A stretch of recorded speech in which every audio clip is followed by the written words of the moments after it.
주역의 태공론과 홍익인간의 이념에 대해서 권일찬 교수님께서 발표를 해주시겠습니다.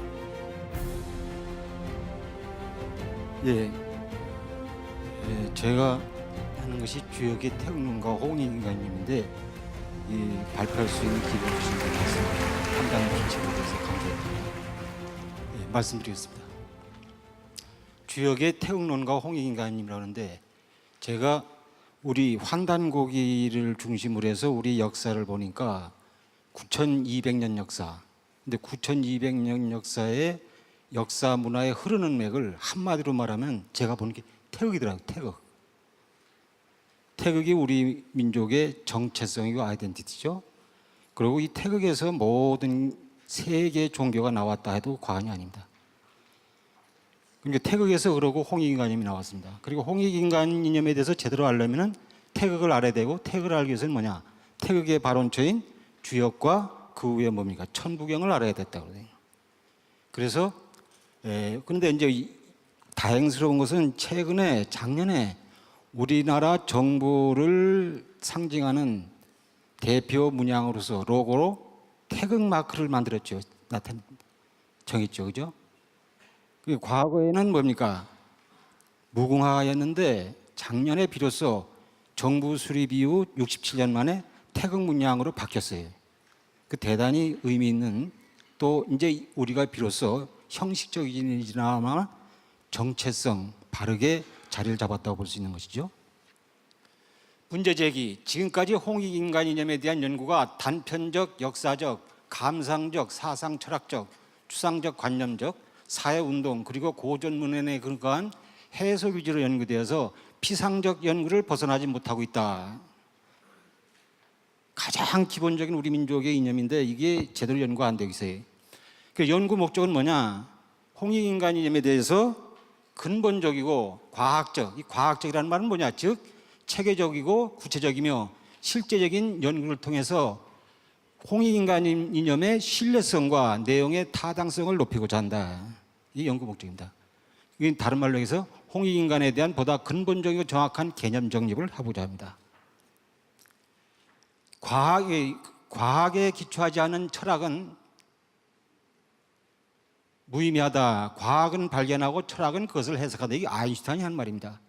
그러니까 홍익인간 이념에 대한 사상, 철학, 이념이 과학적 근거가 있을 때 의미가 있다입니다.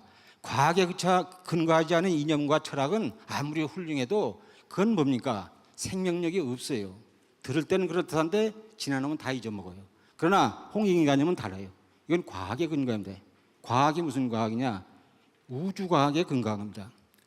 그래서 과학이라 그러면 일반적으로 서양 과학의 두 가지 큰 패러다임이 있지 않습니까? 하나는 뭡니까? 뉴턴 역학적인 고전 물리학적 과학 기술, 이원론적, 기계론적. 그리고 또 하나 뭡니까? 정신물질 이론론적, 유기체론적, 생태론적, 전체론적, 양자역학 차원의 과학, 현대물리학 차원의 과학 기술이 있어요. 근데 이 주역은 뭐에 근거했느냐? 고전 물리학에 근거한 게 아니라 현대물리학 차원에 근거한 사상이고 철학이고 이념입니다. 그러니까 어마어마한 거죠. 그러니까 이게 우리가 그동안 서양교에 빠져가지고 우리 걸 잊어버렸는데 서양 사람들이 현대 물리학이 발달하면서 우리 것의 새로움을 입증해주고 있습니다. 아이러니한 일이죠. 그래서 철학 사상이 근거가 있을 때, 과학적 근거가 있을 때 보다 신뢰성이 있고 생명력이 있다 뿐만 아니라 철학 사상을 실천하는 과학적으로 구체화되어 실용하여 생활에 도움을 줄 때 사상 철학이 아무리 위대하더라도 부뚜막에 소금을 집어넣어야 짜고 구슬에서 말해도 깨어야 법인데 이걸 제대로 생활에 도움되지 않으면 그건 뭡니까? 신뢰성과 생명력이 없어요. 그건 다른 말로 뭡니다? 이렇게 사상 철학이 과학적으로 구체화해서 생활에 도움이 될 때 뭡니까? 내재화된 지식이 됩니다. 내재화된 지식이라는 건 뭡니까? 인간의 의식과 생각을 바꿔요. 그리고 행동도 변합니다. 그런데 그렇지 않은 사상 철학은 들을 땐 그러다 형식화된 식으로 많아요. 형식화된 식이라는 뭡니까? 그냥 맹월이된 내용이지 인간의 의식이나 사고나 행동에 변화를 주지 못해요. 인생관, 가치관에 변화를 주지 못합니다. 그러니까 동서양의 사상이 그렇게 많은데 제가 볼 때 인간의 의식을 변화시키는 진정한 과학적 철학 사상은 뭐냐? 두 개입니다. 두 개가 뭐지? 하나는 고전 물리학적 과학 철학 사상, 물질론적, 기론적, 이원론적. 지금 우리가 전 세계 제도권 교육 학문 세계 주류 학문이죠. 기계론적 과학. 이게 현대 사회를 모두 지배하잖아요. 이거를 대체할 수 있는 과학적인 철학 사상이 뭐냐? 현대 물리학 차원의 과학 철학 사상인데 그 현대 물리학 차원의 과학 철학 사상이 뭐냐? 그게 뭡니까? 이게 홍익인간님이 태극과 홍익인간님이. 그래서 홍익인간님은 다른 철학 사상과 차별화된 의미 있는 철학이고 이념이다 이겁니다. 자, 그럼 한국학이란 뭐야? 한국학에서 주역의 태극의 위치를 알아야 하기 때문에 먼저 한국학이라는 건 동양학이고, 한국학의 학문적 개별로 보면 환단고기에서 뭐라고 그러냐면 우리 민족의 천부경과 주역이 세계의 신원적 근원적 경쟁이다. 여기서 역학역술이고 이 상수에 그리고 이게 한국학이고 한국학이 곧 동양학이죠. 그렇죠? 우리 민족에서 모든 학문 문화가 발달했기 때문에 한국학이 곧 동양학입니다. 동양학이 한국학이 시원이 우리나라니까. 동양학의 시원적 근원적 개념은 태극입니다. 태극은 다른 말로 일기, 일신, 도, 상제, 하나님. 이게 이제 성경의 하나님, 불교의 부처, 힌두교의 브라만, 양자역학의 에너지 개념과 같은 거 아닙니다. 그걸 더 구체로 하면 기하음양론. 기하음양론은 다른 말로 동양학적 통일장이론. 아인슈타인이 통일장이론을 만들기 위해서 완성하기 위해서 30년간 연구했지만 완성을 못하고 돌아가셨잖아요.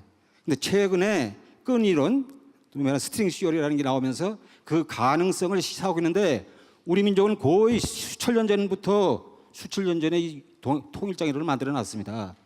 이 성인이. 그러니까 끈이론도 앞으로 통일장이론을 만든다 해 결국 뭡니까? 이거를 입증하는 게 지나지 않을 것입니다. 그러니까 우리 민족이 이미 완성된 학문을 만들어 놨어요. 근데 우리가 우리 걸 모르니까 먼 데서 찾는 거예요. 등잔 밑에 없다는 그 얘기예요. 태극은 동양의 모든 것, 즉 동양의 역사, 문화, 학문은 태극의 학문, 태극의 문화, 태극의 역사입니다. 주역의 역사고 주역 위에 뭡니까? 천부경이죠. 태극에서 천부경이 나왔고 태극에서 주역이 나왔고 주역에서 미아리 철학관 중심의 역학역술이 나왔고 제도권에서 하는 공자명자론에서 나왔어요. 그러니까 태극의 삶의 목표와 이상은 뭐냐? 이 생인데 생을 이제 우리 민족은 홍익인간으로 했고 기독교는 사랑으로 했고 불교는 자비로 했고 유학은 인으로 했습니다. 같은 겁니다.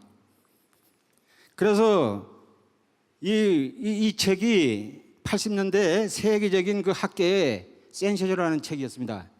녹색 운동의 아주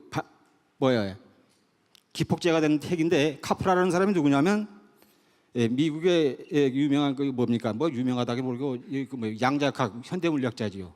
그 양반이 물리학에 도라는 책을 써가지고 세계적인 히트를 친 책입니다. 이게 뭡니까? 우리나라로 어떻게 번역되냐면 현대물리학과 동양사상. 현대물리학이라면 양자학이죠. 그건 다른 말로 뭐냐? 현대물리학과 동양사상 같다 이겁니다. 같다 이거예요. 근데 이거를 이제 좀 더 확대해서 해보면 잘 모르지만 양자학적인 내용 갖고 이게 부처상이고 이게 태극입니다. 이건 다른 말로 뭡니까? 양자역학이나 불교나 주역의 태극은 같다 이겁니다. 더 얘기할 거 없죠. 근데 차이가 뭐냐? 이거는 여기 이제 말하자면 양자역학의 에너지, 불교의 부처, 주역의 태극은 같다 이겁니다. 근데 차이는 뭐냐면 이거 양자역학은 동양 사상, 즉 불교, 힌두교, 주역의 사상을 입증한 것이고 그 내용이 없어요. 입증만 했지. 생활에 도움되는 게 없어요. 근데 불교는 뭡니까? 불교하고 힌두교 경전, 도덕경, 주역은 다 동양 사상을 대표하는 경전인데 내용이 있어요. 내용이. 그런데 불경과 주역 차이는 뭡니까? 불경이나 힌두교 경전이나 도덕경은 말씀이요, 말씀. 그래서 혼란스러워요. 주역은 뭐냐? 차이점이 뭐냐면 체계화된 학문이요. 과학성이 있어요. 과학성이 있다. 이게 그 과학성이라는 건 뭐냐? 고전 물리학적 과학성이 아니고 현대 물리학 차원의 과학기술이에요. 과학성이 있어요. 그러니까 이게 완성된 진리로서의 과학이죠. 이게 이제 동양학의 이제 주역학의 학문적 인식목인데 저 색칠한 데가 간단히 얘기하면 서양 과학의 연구 범위이 말하자면 이제 자연과학, 사회과학, 인문과학 거기서 하는 겁니다. 그 나머지 부분은 그게 뭡니까? 동양학이 강조하는 부분이. 그러니까 나머지 부분은 대우주고 그 색칠한 데는 소우주예요. 그런데 소우주는 대우주의 지배 종속을 갖고 있습니다. 그러니까 소우주의 모든 문제, 자연현상, 사회현상, 인간현상을 제대로 알려면 본질적으로 알려면 뭐예요? 대우주인 주역을 알아야 됩니다. 대우주에 관한 강조하는 주역이 아닙니까? 그러니까 주역을 모르면 인간의 본질적인 알 수가 없어요. 이게 굉장히 피상적인 양이 이거니. 예? 우리 조상님들은 이건 가볍게 보고 연구를 안 했어요. 근데 우리는 뭡니까? 이걸 서양 사람들이 연구를 가지고 와서 온 전 세계를 우리 전 제도권 학문을 이거로 대체해버렸지 않습니까? 기계론적, 물질론적, 이원론적, 뉴턴 역학적, 고전 물리학적 과학기술을. 그 정신을 잊어버렸어요. 여기에서 우리가 홍익인간임을 찾아야 되는데 그게 없기 때문에 그러니까 앞으로 새로운 학문이 발전하려면 뭡니까? 이 분야, 이 보이지 않는 이 세계를 연구한 주역이 간단히 얘기해서 브루오션입니다. 거기가 학문적 브루오션이. 여기는 너무 많이 하지 않습니까? 전 세계 제도권 모든 대학 교육기관이 여기에 총력을 걸었지 않습니까? 근데 이 세계의 연구하는 상황을 나타내는 구체적인 개념이 뭐예요? 음양오행론이에요. 기와음양론. 이 기와음양론이 다 있어요. 손 안에 다 있잖아요. 손 안에. 예? 8개, 내 시간이 없어서 이거 다 봐요. 8개 음양오행론이 손 안에 다 있어요. 그러니까 우주가 내 손 안에 있다니 그 얘기예요. 그러니까 이게 어마어마한 겁니다. 이게 보면 볼수록. 예, 천부경에 일시, 무시, 일석삼국, 무진보 이게 여기에 일이 뭡니까? 이 태극입니다. 주역계상전에 여기 태극상 이게 같은 다 태극이에요. 이 태극 개념은 뭐냐? 기와음양론이라고 했죠. 근데 기의 본질적 우주의식 이 태극에는 두 개의 기구가 있어. 하나는 뭡니까? 동그라미. 이거 무국이죠. 여기 동그라미. 그다음에 S자 음양론이죠. 그러니까 이 일기의 본질적 이걸 우주의식하고 코즈믹 컨셔스니스 이걸 다른 말로 뭐냐면 내향적 신비체입니다. 스테이스는 내향적 신비.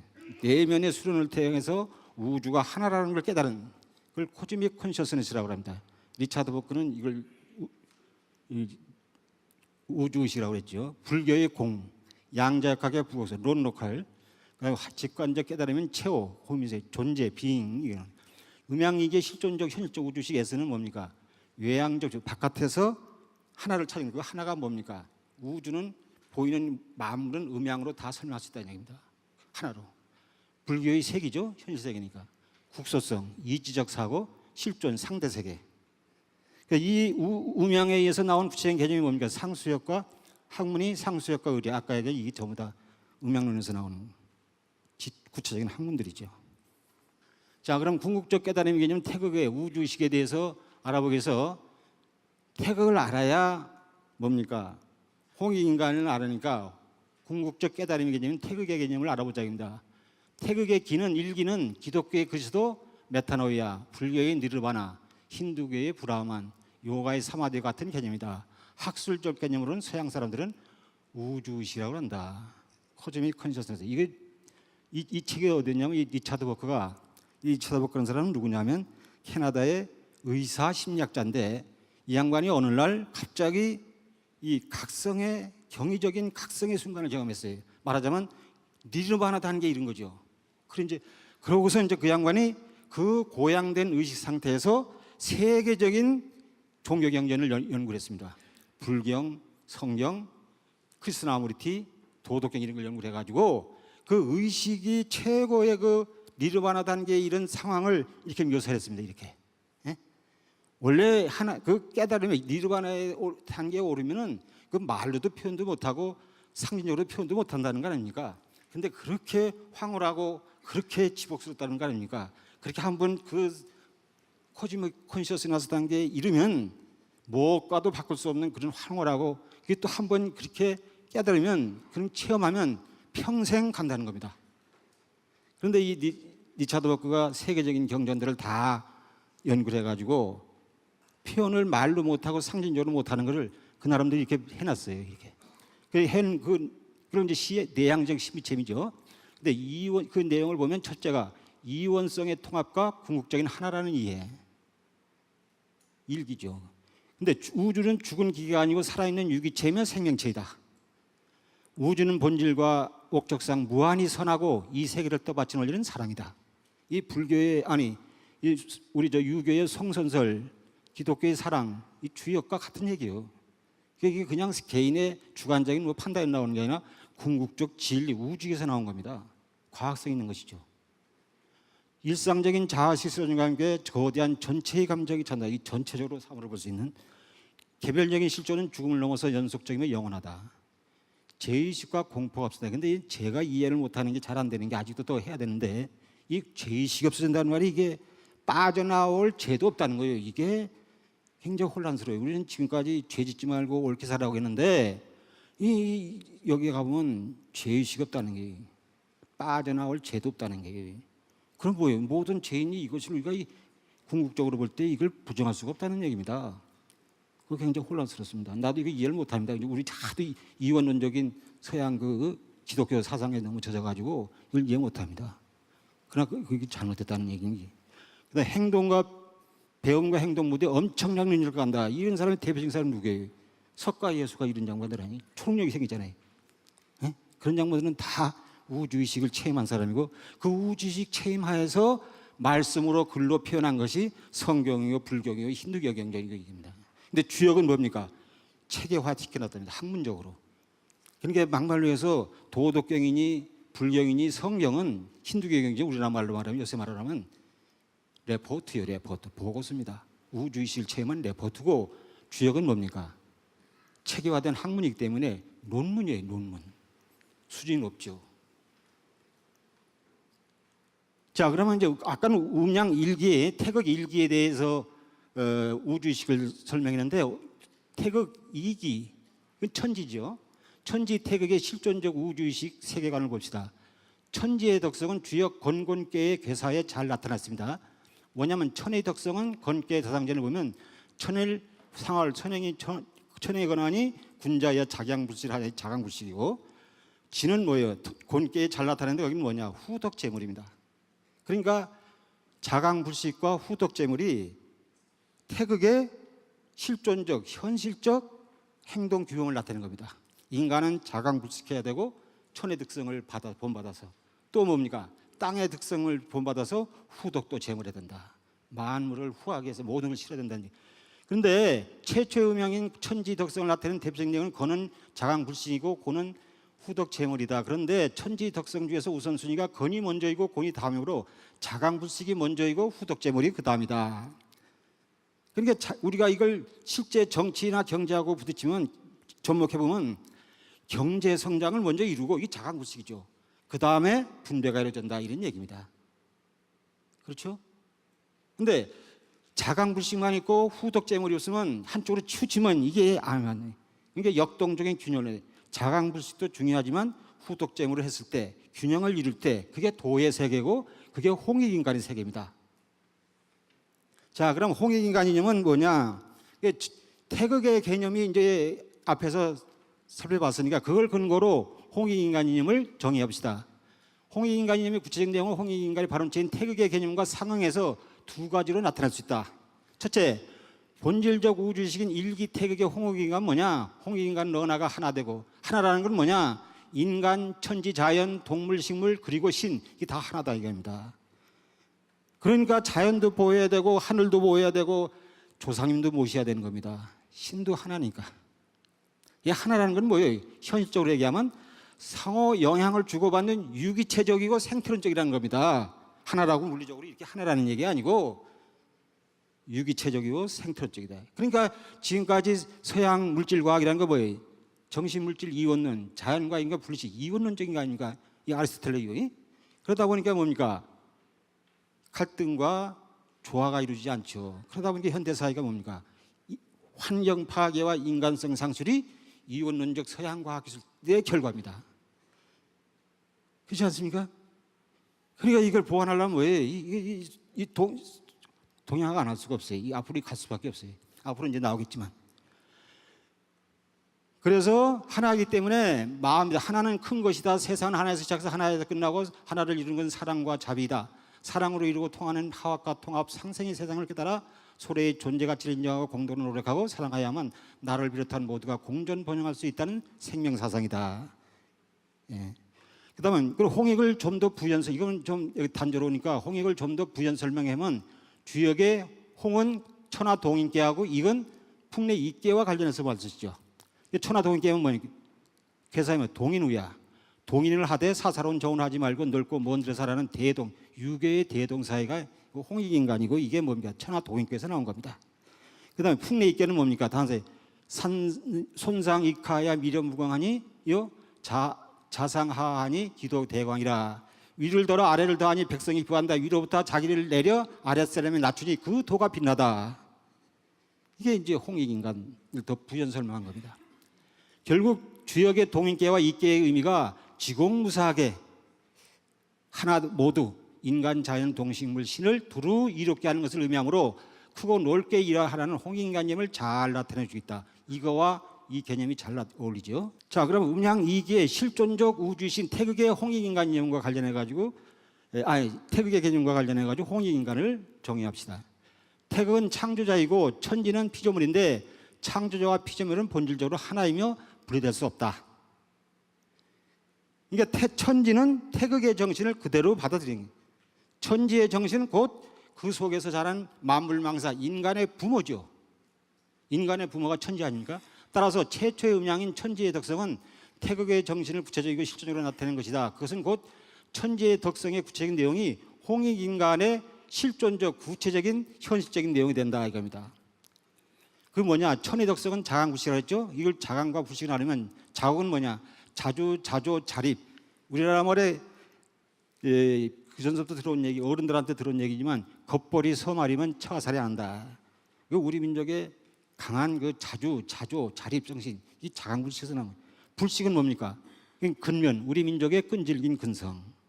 그 다음 뭡니까? 지혜 덕성은 후덕재물, 이건 상생협동. 우리나라 말에 콩 한 쪽도 나눠 먹는다. 이게 다 그냥 나온 게 아니라 학문적 근거가 있는 겁니다. 우리가 잊어버려서 그런데 이게 그 언어학자들 얘기 들으면 모든 문화의 에센스는 그 나라 민족의 말 속에 다 있다는 겁니다. 그런데 우리 민족 문화의 근원이 되는 주역에서 천부경 이런 걸 모르니까 배우지 않았으니까 이게 어디에서 근거하고 무슨 의미인지를 알 수가 없어요. 근데 주역을 공부하고 역학력수를 해보고 천부경 이런 걸 해보면 우리 민족에 다 근거 있는 과학적이고 어마어마한 내용이 많다는 걸 리얼하게 느꼈습니다. 저도 행정학지만 행정학 미국 거 들여가지고 매일 재방송해요. 그래서 재미가 없는데 이 주역을 해보니까 이 하와드 노벨상 중심의 이 서양과학이 우습게 보여요. 그래서 하늘의 덕성인 자강구식을 우선해서 땅의 덕성인 후덕재물 간의 역동적 평행이 현실적 실존적 태극 이기의 홍익인간의 내용이다 이럽니다. 근데 완전한 삶이란 뭡니까?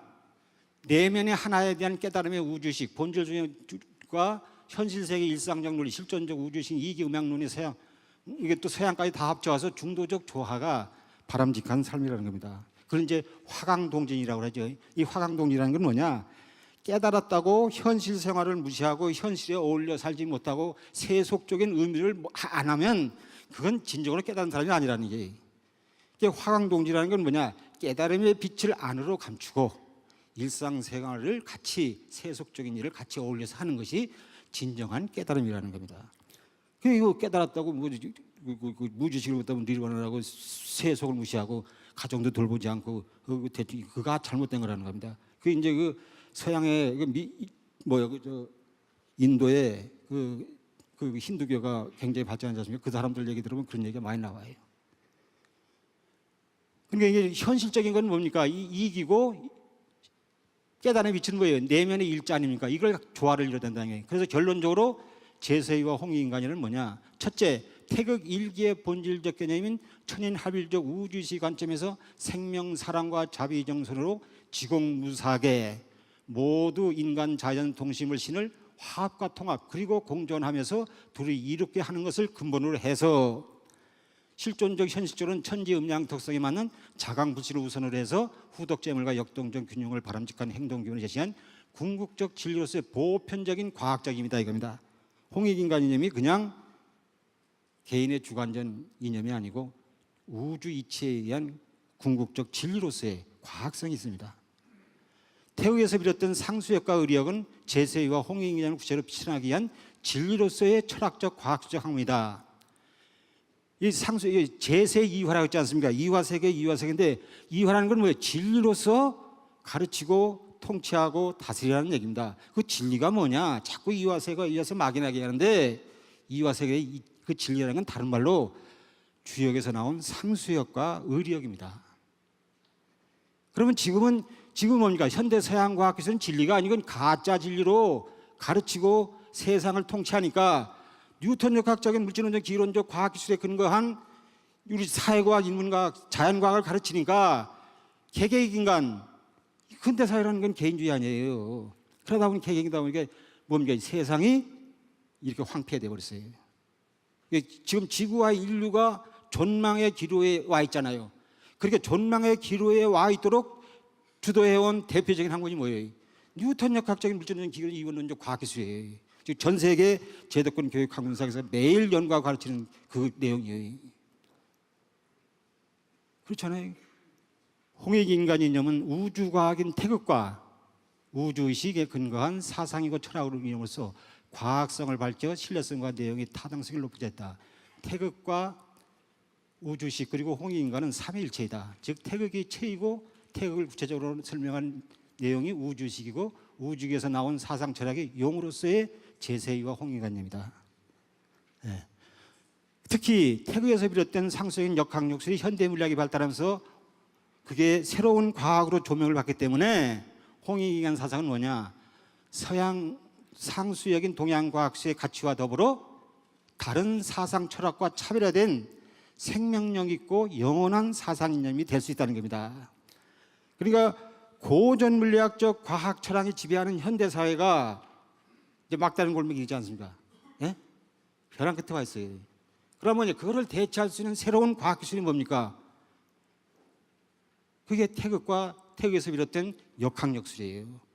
그랬을 때 홍익인간 이념이 펼쳐지고 그럴 때 뭡니까? 새로운 세상이 열릴 수 있겠죠. 사람은 자신의 마음속을 들여다볼 때 비로소 시야가 튄다. 서양 물질 물명을 보면 꿈을 꾸게 되지만 태극과 홍익인간을 보면 깨어나게 된다. 칼 융이 얘기했어요. 세계를 지배하는 것은 역사문의 정신이다. 역사문의 정신은 보이지 않는 권력이다. 이 우리 이홍범 교수님 작가님. 우리 민족의 역사문의 정신은 민족호는 뭐냐? 태극과 태극에서 비롯된 제세와 홍익인간입니다. 이거를 찾자고 그냥 사회운동, 예? 정치운동으로 되는 게 아니에요. 학문적으로 과학적으로 보여줘야 돼요. 어느 나라든 민족의 부흥을 실현하기 위해서는 공통된 이상과 신앙이 있어야 한다. 국가의 힘은 국민들의 마음속에 있으며 미래는 국민들의 손에 달려있다. 한 민족의 힘은 그 영혼에서 비롯된다. 참된 영혼이 없는 민족은 영원히 똑바로 있을 수 없다. 정치 발전, 경제 발전, 문화 발전 없이는 불가능하다. 그러나 문화는 전통 문화를 근간으로 했을 때 비로소 그 힘을 발휘한다. 이 전통 문화가 뭡니까? 태극과 홍익인간입니다. 지금 우리가 차지하고 있는 현대사회 문화는 뭡니까? 전부 서양 과학적인 문화가 지배하고 있잖아요. 막말로 해가지고 돈이 최고다. 보이는 것만 진리다. 이원론, 기계론적 사고방식, 편협성. 이게 만연하기 때문에 현대사회 문제가 되는 겁니다. 이 정치 문제, 경제 문제, 사회 문제 보세요. 이게 돈의 문제가 아니고 물질세계 문제가 아닙니다. 정신세계 문제예요. 잘못 가르쳤기 때문에. 누가?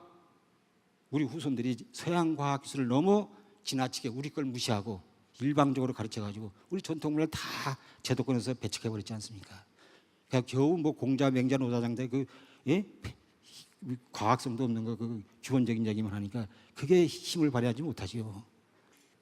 이게 문화라는 건 뭐니까?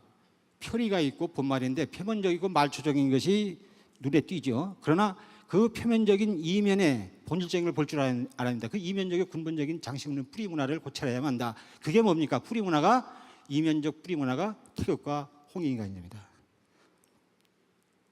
그러니까 여러분들 경북궁에 가면 경북궁을 보면 거기에서 표면적인 거하고 이면적인 거하고 홍익인간님을 이해할 수 있어요. 골기야제업에 뭐 단청칠하고 뻘건 뭐 기둥 이게 표면적이고 이제 예술적인 게 이제 그 겉표면적인 거죠. 근데 그 이면적인 걸 알려면 뭡니까? 경북궁의 이면적인 본질적인 문화는 뭡니까? 그게 풍수지리요. 풍수지리를 모르면 경북궁을 이해하는 건 표면적이게 부탁되는 겁니다. 풍수를 알아야 그 경북궁을 제대로 이해했습니다. 풍수는 또 뭡니까? 홍익인간 이념을 실천하기 위한 구체적인 동양 과학기술이에요. 그 무슨 말이냐? 자연과 인간이 하나니까 자연과 인간이 어떻게 하나 되게 서로 공존 공생할 수 있는가를 밝혀놓고 개발한 것이 풍수과학입니다. 그냥 단순하게 자연과 과학, 자연을 파괴하지 마라 이렇게 말하는 것보다는 왜 자연을 파괴하지 않고 보호하면 나한테 어떤 도움이 되고 어떤 장점이 있는가, 그걸 풍수를 연구해 보면 리얼하게 할 수 있어요. 예, 태극과 태극에서 비롯된 홍익인간 사상, 우리나라에 전해오는 말 중에 반만년의 유구한 역사와 전통에 빛나는 찬란한 문화와 가장 한국적인 것이 가장 세계적이라는 말에 걸맞는 과학적 철학의 이념이다. 우리가 반만년의 유구한 역사와 전통에 빛나는 찬란한 문화, 가장 한국적인 생각인데 이거 많이 들어봤어요. 그런데 내놓는 게 없어. 거기에 맞게.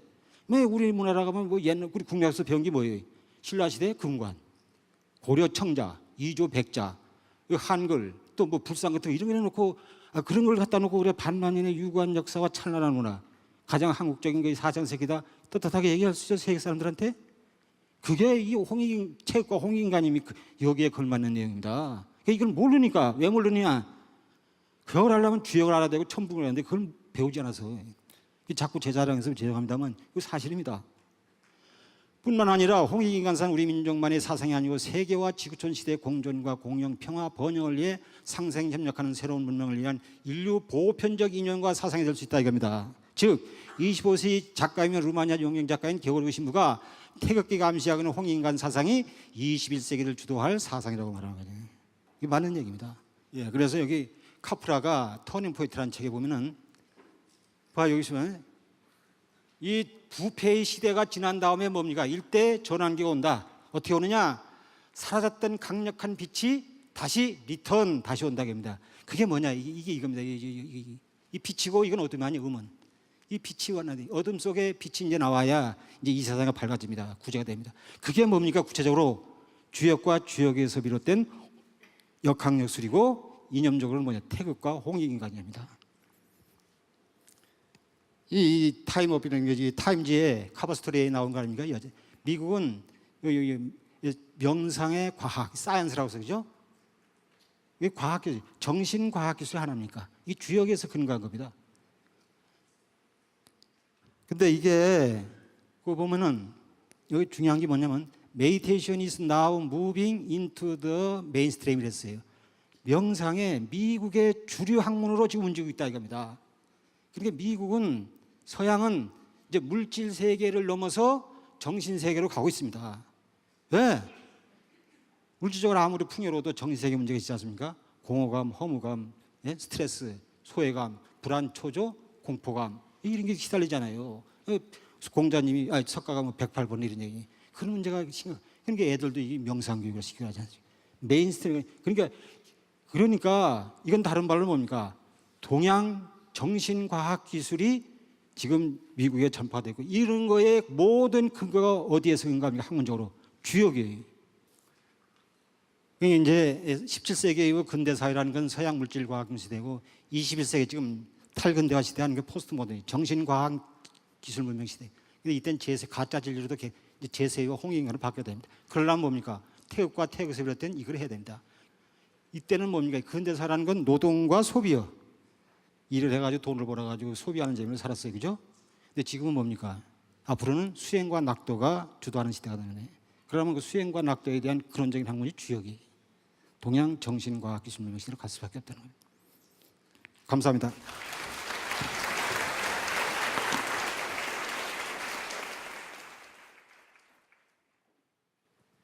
권일찬 교수님께서 태극의 이 세계관에 입각하여 홍익인간의 인간관을 제시해 주셨습니다. 홍익인간의 이념은 단순히 인간과 인간의 관계를 조화시킬 뿐만 아니라 우주 생명의 전일적 조화를 추구하는 사상이기 때문에 앞으로 21세기 새로운 문명에서도 여전히 큰 빛을 발하지 않을까 하는 그런 말씀을 해 주셨습니다.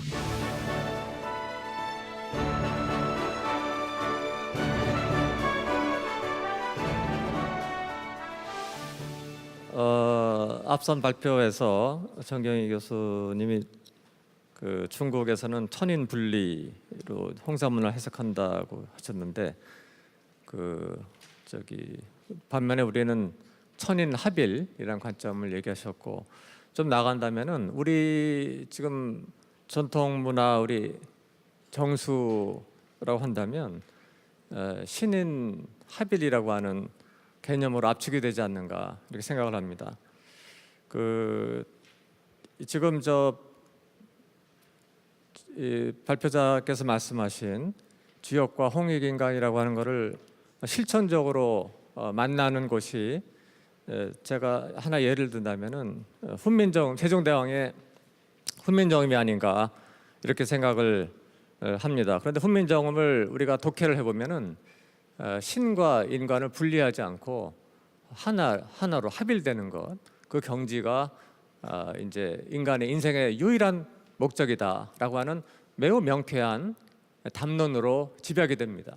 그게 아마도 훈민정음이 갖고 있는 역사 철학, 인간론이 우리 전통 이 사상의 항맥을 그대로 이어받고 있기 때문에 그런 것이 아닌가 생각을 하는데, 그 지식계보학을 우리가 예를 든다면은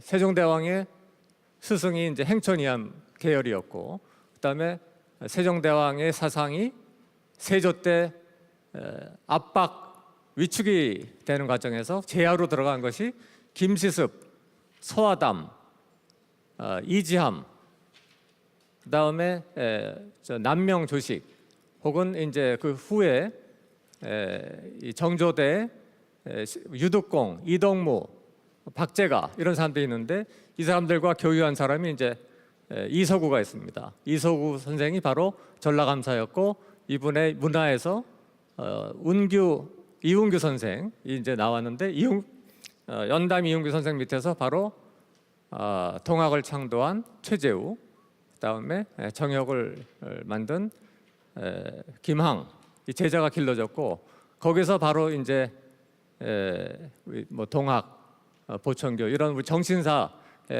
신인 합일에 우리 민족 사상의 큰 맥이 중심적으로 자리 잡은 것이 그런 과정이 아닌가 생각하는데, 제가 여쭤보고 싶은 것은 이와 같은 이 주역과 홍익인간이 합일점이 되는 곳이 세종이 중흥했던 환단 역사 철학이라고 하는 우리 역사의 큰 분기점이 있는데, 우리 기존의 역사학이 그거를 충실하게 다루지 못했는데, 아마 이런 내용을 향후 연구에서도 반영하신다면은 지금 하신 연구가 좀 더 빛을 발하지 않을까 생각을 하고, 결국은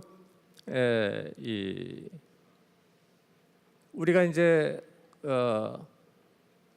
연담 이서구 선생이 전라감사할 때 전주에서 만경대 외쪽에 가면은 시를 쓴 게 있는데요. 거기에 보면은 맨 끝에 정몽주의 시를 대꾸를 썼는데, 옥황상제가 임호하신 옥경에 대해서 그걸 신경이라고 이렇게 대꾸를 쓴 게 있습니다. 그러면 정몽주나 이서구나 우리 환단 신교 철학의 정통맥을 계승하고 있다고 하는 것을 이제 흔적이 보여지는데, 그 중심에 세종대왕도 있다.